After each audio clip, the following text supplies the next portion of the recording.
लालची छोले भटूरे वाली। एक गांव में गुल्लू नाम का व्यक्ति रहता था। वो गांव में छोले भटूरे का ठेला लगाया करता था। गुल्लू बहुत दयालु व्यक्ति था और उसके छोले भटूरे काफी लोकप्रिय भी थे। गुल्लू गरीब को मुफ्त में ही छोले भटूरे खिलाता था। गुल्लू की पत्नी निर्मला हर बार की तरह आज भी शाम को गुल्लू से झगड़ा कर रही थी। निर्मला बोली, क्या जी मैं आपको समझा समझा कर तंग आ चुकी हूँ, लेकिन आप हो कि मेरी बात एक भी नहीं सुनते। आधे से ज्यादा छोले भटूरे तो आप मुफ्त में बांट देते हो। अगर ऐसा ही हाल रहा तो वो दिन दूर नहीं कि जब हमें कटोरा लेकर घर घर जाकर भीख मांगना पड़ेगा। मैंने तुमसे कितना बार कहा है कि निर्मला, रोज रोज मुझसे झगड़ा मत किया करो। तभी गुल्लू के घर पर उसका दोस्त राजू अपनी पत्नी आशा के साथ आ गया। अरे गुल्लू भाई, कैसे हो? सुना है कल मोहनलाल तुमसे बड़ी अकड़ में बात कर रहा था। बोल रहा था कि तुमने उसे 1 महीने से पैसा नहीं दिया। अगर कुछ दिन में तुमने उसके पैसा नहीं चुकाए तो वो तुम्हारा ठेला भी जब्त कर लेगा और मारेगा अलग से। गुल्लू की पत्नी बोली, भाई साहब, आप तो इनका दोस्त हैं, आप ही क्यों नहीं समझाते इन्हें कुछ? मैं तो समझा समझा कर तंग आ चुकी हूँ। अरे भाभी, मैं इसको कई बार समझा चुका हूँ, लेकिन इसके सर पर लोगों की मदद करने का भूत सवार है। कहीं किसी दिन ऐसा ना हो जाए कि इसे ही मदद की जरूरत पड़ जाए।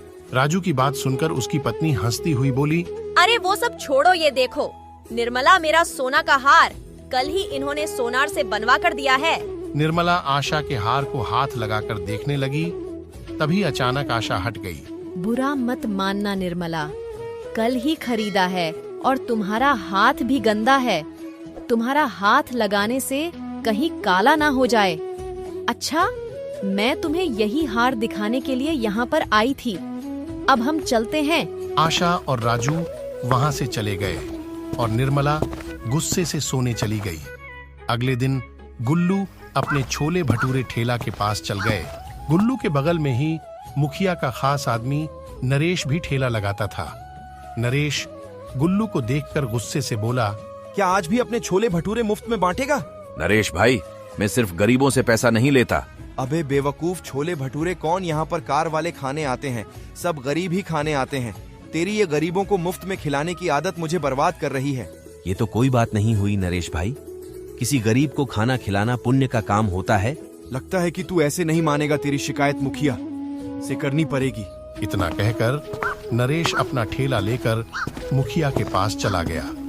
नरेश को गुस्से में देखकर मुखिया बोला, क्या बात है नरेश, आज इतना गुस्से में क्यों है?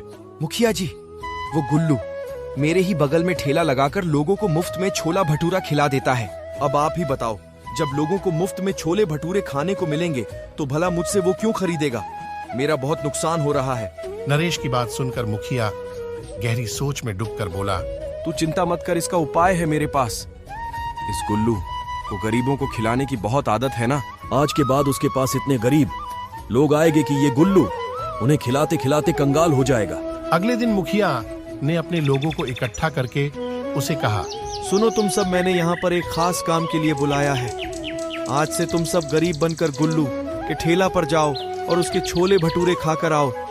देखता हूँ ये गुल्लू कब तक मुफ्त में खिलाता है।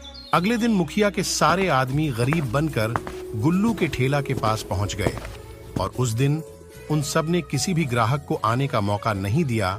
उस दिन के बाद वो सब रोज भेष बदल कर आते और मुफ्त में छोले भटूरे खाते। कुछ ही दिनों बाद गुल्लू कर्ज में आ गया और अब कर्जदार उसे परेशान करने लगे। गुल्लू परेशान होकर ठेला लगाकर खड़ा था कि तभी मुखिया अपने आदमी संजू और नरेश के साथ वहां पर आ गया। अगर 3 दिन के अंदर तूने उन दोनों के पैसा नहीं चुकाया, गांव में पंचायत बैठाकर उन दोनों से 25-25 चप्पल हरजाना के तौर तेरे सर पर पहनवाऊंगा।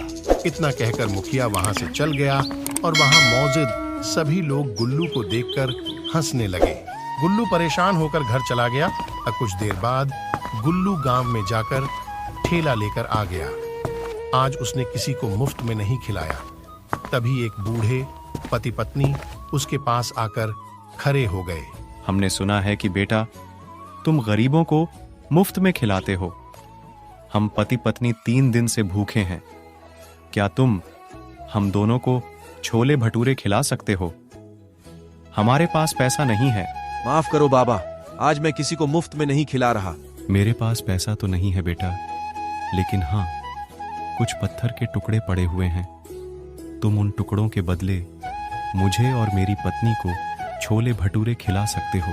बाबा, मैं भला पत्थर के टुकड़े का क्या करूंगा? मुझे पैसों की जरूरत है।